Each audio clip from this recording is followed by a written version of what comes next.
Hey everybody, it's Cinnamon Cooney. I'm your art Sherpa, and today I'm going to show you guys how you can paint this fabulous, fun beginner watercolor margaritas.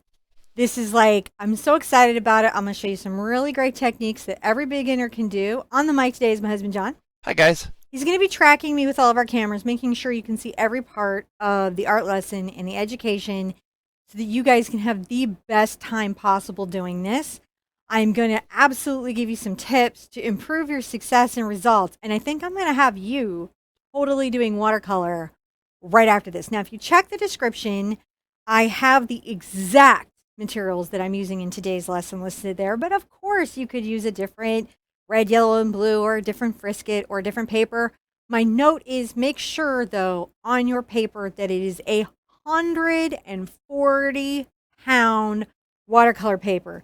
I'm going to be using cold press, but I think it would be okay if you used hot press. So that's the must 140-pound watercolor paper. But other than that, just use what you have. Let's come on over here and get started. We're going to have picture in picture and a lot of things to make this easier. Hey, babe, how you doing today? Pretty good. All right. The first thing that I've got my watercolor block. These blocks are all sealed together, and this helps the buckling in the paper. This and the weight of the paper really makes my life very, very good. Now, I have also, to begin, soapy water. This has Dawn in it. It could have any brand of dish detergent. We're using the dish detergent as a solvent in this water. The water is also warm. I have economical brushes. I have some flats here, a number 5 and a number 7. You could use a bright. I have a number 4, and I also have a 4 round. These are by Silver Brush Limited. These are their stiff white nylons. You can find these as a Ross Rescue. These are sometimes in Ross. You can get these super, super economical. I am going to start out with my round number 4. I'm going to dip in my soapy water and drag off the extra, and then I'm going to get my incredible white mask liquid frisket. You guys ready?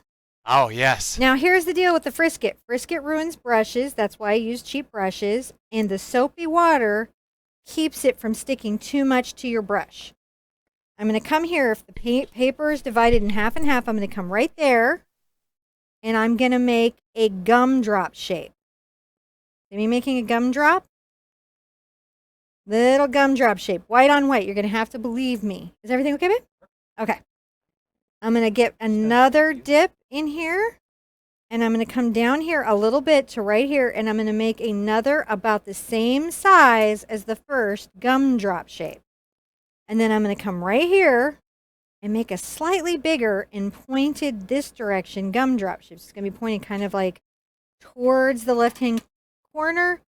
And let's go ahead and make it just a little bit bigger than its friends, okay? I'm going to rinse out real quick in my soapy water because I don't want that frisket sticking to my brush. And I'm going to towel off. And I'm going to come and I'm going to make some stems, okay? I'm going to have some nice little stems. So I'm going to dip and I'm going to make a little curved brush stroke down like that. That's all I'm going to do. Then I'm going to come here and make another little curved brush stroke down. And then maybe I'm going to make kind of a little S brush stroke on this big one right here. You're not too zoomed? I am a little bit. Or you are too zoomed? All right. A little bit. I'm going to rinse out. And I'm going to get my number 7 flat. You can use any size that you want. I'm going to make sure that I get that soapy warm water on there. I'm going to dip the flat in my frisket. I'm going to come to this far side, and I'm going to make a curved little upward stroke. And I'm going to keep coming back, curving each stroke and letting the paintbrush bristles kind of make an uneven little edge. Now, at the stem, I'm going to change the curve direction. So I'm going to curve upward and towards the lower right now. And these little strokes will be shorter because I want my petals to be foreshortened. Foreshortened. Yes, foreshortened. I don't know what I was out doing there. I'm going to do the same here. Short little strokes, getting longer as I come around this petal. this flower with my frisket. Here we go, here we go. Again, little short strokes, bringing them down. Just letting the brush do the work for me. The petals don't have to be perfect and they don't have to be the same length. You're just trying to show a beautiful, happy little daisy. Now, here's some fun stuff. I'm going to bring some little leaves up, and these are curved, long strokes. Now, I know this is white on white, and some of the friskets are dyed. The reason I'm using this one is I did a test of 5 types of frisket, and this still ended up being my favorite. So what I figured out, though, is that my drying time and that soap is super critical. Now, for fun, I could do a little bit of a dot right here and a little bit of a dot right there and there, just to say that there's some little fireflies or something far away. I'm going to rinse these brushes out, and ideally, you guys at home should just go to the sink and rinse them all the way out for frisket. Because even though they're frisket brushes and they're very inexpensive, you want them to be the only frisket brushes that you'll ever need. And so that's what you're going to do. Now, you guys at home, you're going to thoroughly allow your frisket to dry. For this brand, it'll look like an off-white rubber cement gooey thing, right? Like mucus that's dried. That's the trick that you're going for there, and that's how you know you've got it. I, however, in a very clever little fit of how to make this easier for all of us, pre-did some to let it dry. Because I'm getting smarter. So here that is. You guys see that right there? It's all dry. You can kind of get a sense of the finish of it. So at this point, it will lift very easily from the paper. The paper is very dry, so I'm going to have an easy time. Put these out just in case I need any more color. Oh, okay. Oh, okay. Perfect. We're just getting these angles perfect for you guys. How do you love the picture in picture? Now, here I have just water, and I have a 3/4 oval. This is just basically a brush you use in watercolor for washing. This is my favorite watercolor brush, which is the black velvet. That's just the one that I like.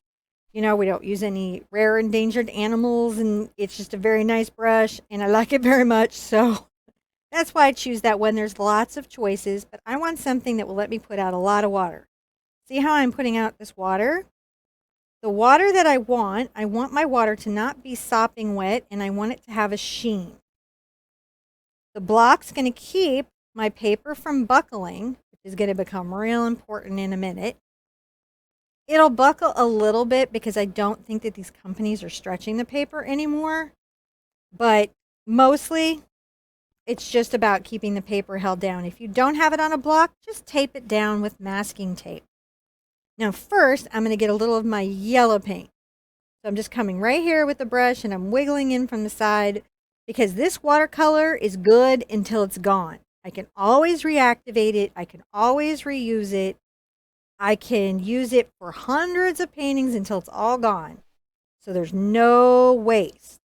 I'm just loosely, look at me, just moving my little brush out, putting a little of this yellow paint here and there.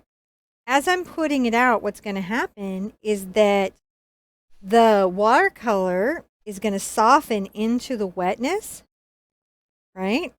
And blend out. It's just wonderful. I'm going to rinse out my brush. Rinse it out completely. And then I'm going to come and get some pink for the middle. Let's load up with this quinacridone. Because I've got my Perm Yellow Deep, my Cobalt Blue, and my quinacridone. But you could use any blue, yellow, and quinacridone that you wanted. Or red. We're just kind of playing with primaries, aren't we?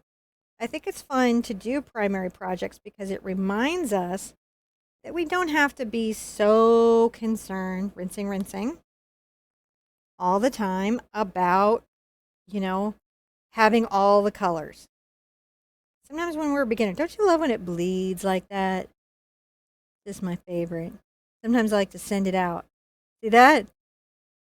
Sending it out, blowing it out, and I'm just loosely, look how loosely I paint this. This is just so free. Now, you guys ready for some fun? Oh, yeah. Everybody ready for some fun? You haven't painted with me unless you've splattered some paint and ruined some technology around you, and today is not going to be any different. We're definitely going to add some color to our homes. That being said, if you are near your white imported Italian sofa that's like not cleanable, you may want to move away from that right now and into a place that can take a little bit of watercolor splatter. Mm-hmm. Okay, so first I'm going to grab my yellow again. I'm going to load this up in my brush. And I'm going to take my brush, holding it in my hand, and I'm going to just tap down. And you can see what that does is it releases little splatters, right, of my yellow pigment around places. Now, as I'm doing that, it does kind of splatter back up because this goes bring, bring. And so it goes some places. I'm going to rinse out very, very, very, very, very well. And now I'm going to grab some blue. Oh, so lovely. Get lots and lots on there. And I'll splatter here as well, right? Just splatter here and there, as much as you want, as little as you want. Go crazy, be restrained, it's all up to you. I'm going to rinse out all the way. See, I just come in there and I just rinse it all out. Take off the big amount of extra water, and I'll get some of my quinacridone and finish with some pink splashes. And you can see how the primaries play against each other, and it just starts to feel like a magical, sparkling, summery day. You can even go like this, where you just drop it off the brush. So don't feel limited. Feel playful. Rinse that out. And guess what? So here's the critical part. Let this dry. Okay? Like a good amount of time so that the paper is bone dry again. Because if you try to remove the frisket before the paper is bone dry, it's going to rub up and tear. And so you really want to let it recover and all those fibers to bend back down into each other and reharden. You don't want to leave frisket on for more than 24 hours though, because then it gets harder to remove and can damage the paper. So with frisket, it's sort of like, I'm going to sit down, do a project throughout this day, and then be done with it. But it's not something that we'd want to leave on multiple days over the week. You guys ready to see the magic of what I'm doing over here? Yes. Because guess what? I already did one for you. You don't have to watch my paper dry for an hour because this is live and real time. Now, last time I used a rubber cement picker upper, but this time I'm going to just use a handy regular eraser. And I'm going to just rub, and that rubbing is going to pull up all my frisket. See how that comes up? Oh, yeah. That's just going to pull it up. You can also rub it up with your fingers. I can't because I have a mild, and it's mild, latex allergy, and frisket is liquid latex. So if I'm rubbing up my skin all rough, then sometimes I can have some problems. See, I can just peel that. I love the peeling. It's that peeling a sunburn, but without the pain. I used to get them as a kid, and I could pull bits of skin up like this. It's really gross. You probably don't need to know that, but now you do. That's the magic of online video. Here we go. Here we go. And I'm just going to rub off the extra. The big thing about these erasers is just make sure that if you're using an eraser, that it doesn't have a lot of graphite on it and that it's clean. So what we have here as we're pulling this off, right, is, and I guess I could have, next one I'll pull off half of it ahead of time. How's that sound? And only demo half. I'm getting better. I'm getting better at this format. All right, here we go. Let's get this little outlier. I also put some little bugs and fireflies on this one because I just thought that they would be cheerful. If I didn't get my frisket up, I just wouldn't be able to paint the paper. Right? And I want to be able to paint the paper. The whole reason I have this paper. I have several brands of paper here, so don't feel like you've got to get just like one brand of paper, but do feel like you need to have 140 pounds. There we go. Oh, do you guys love the peels? Oh, yeah. The peels are the best. I'm gonna peel my paper. That's so fun for me. It's good to have a clean, dry brush to brush off anything that's going on after you're done with something like this, just in case you have lots of little bits, because you don't want those in the painting. Right? Just peel, peel, peel. It's best to peel if you can. And this, after testing, was the easiest to peel of all the friskets. I mean, like I really looked, and I looked at every brand I had, and apparently I've been secretly hoarding frisket, but didn't know I was hoarding frisket until I started this. Aren't those lovely, the little bugs? Oh yeah. They're like these little distant bugs. Now, again, I could just take a nice brush and brush all those little bits off. So now we have the negative space of the painting, and we get to have a great, great, great, great time because we're going to start painting in what we've got. So I'm going to get my water, right? And first, I'm going to get just a little bit of my yellow, and I'm going to come here to the center on the tip. This is a number 8 black velvet round. You could have probably done the whole painting with a good round brush. I like having my oval wash, but you could have done the whole thing probably. I'm going to just wiggle the edge. It doesn't take very much to get quite a lot everywhere I'm going. Let's do this one. A lot more water. And you can see I'm just very carefully painting back my gumdrop. Because it's wonderful to have a gumdrop on your daisies. And if I don't feel like I got enough yellow, look, I can just come here and just dot in the heavier yellow. Look at that. Heavier yellow. Just lovely. Now, I might take a little of my yellow and my quinacridone and make something sort of warm. I'm going to add a lot of water to it because I want it to be very light. And I'm going to just softly dry brush the little petals out. Same sort of stroke, and you can kind of see how. Maybe get some little yellow bit this time. I'm just doing a very light. See how it's just a lot of water, little pigment? You can get a little blue in there if you want. A little bit of a wash, right? There we go. So it's very light. You can see how light that is. It's just barely, barely kiss those. I'm going to take my yellow and blue together. And I'm going to make, a dark little green. And I'll go ahead and paint in some of the stems that I have. This next part for me is really fun because I'll mix different colors. And I will wash those out. And where I have this white paper, can you see how it like creates a different field with the petals? So I've made a yellow green there, just a little more yellow in my green. And I just wash over the top, creating maybe like some distant, far away little leaves. Notice I'm not messing with those bugs at all because I want those to be like light there and in the centers. Now I'm going to get a little of my blue. And I'm going to just stroke up making other leaves with my blue paint. See that?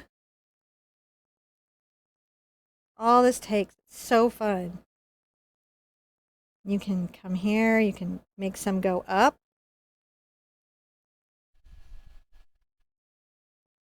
I can even, and this is fun, get right into my yellow, very, very strong yellow. And make some that are with the yellow that go over the blue.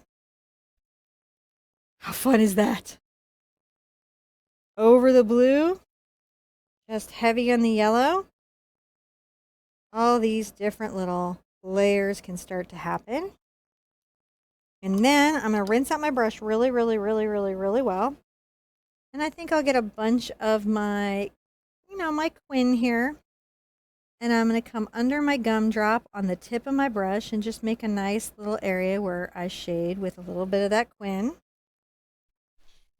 And let's take the edge of our brush and define some of these petals that we made. You guys see this? How we come along the tip? Oh yeah. Just talking about the center. You can bring some of that out. Look, I'm going to take some of these lines out. And then that defines, like maybe the next one I'm going to get is just blue. We'll pull some blue out. And I can come along here and just define some blue. You can even come down stems and define those with just your pure blue. That's so fun. But yet, I can totally do it. Look at that. Just defining this. Every time you paint this, they'll be the same, but a little bit different. Yours should be similar. It should be a little different than mine, right? Because your little flowers might paint out differently a little bit. Go ahead and define that. A little more, maybe some blue and the magenta. Taking a little bit of a purple.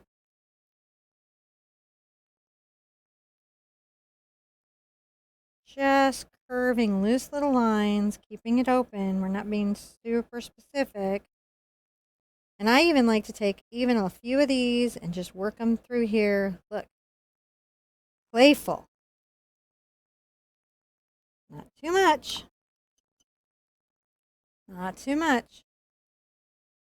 And just work it out here. You can even maybe make one of these more defined. Whatever you want to do as you're painting, you have got a lot of power in this space to make it be whatever you'd like it to be. Taking some yellow. Yeah, I can just layer. This is called glazing.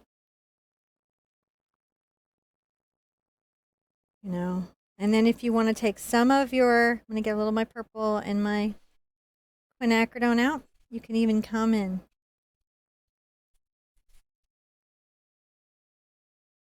Take a few of your little bugs.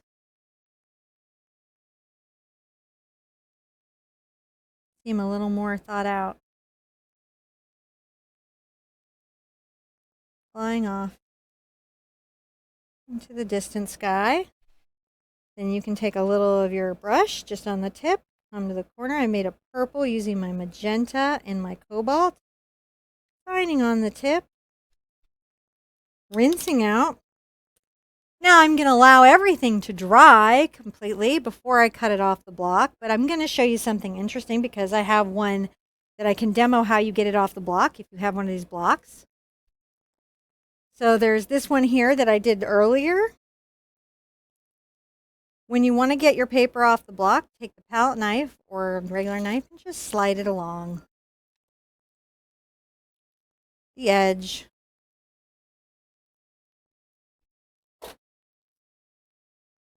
And it will reveal the clean paper underneath. So that is how fantastically easy and fun it is to use watercolor to make things. You can do this design with any number of daisies and any 3 colors of watercolor. I highly recommend you try it. Do it on cards, do it on everything. I'm loving Watercolor Wednesday. I want you to be good to yourselves, be good to each other, and I'll see you at the watercolor pad really, really soon. Bye-bye.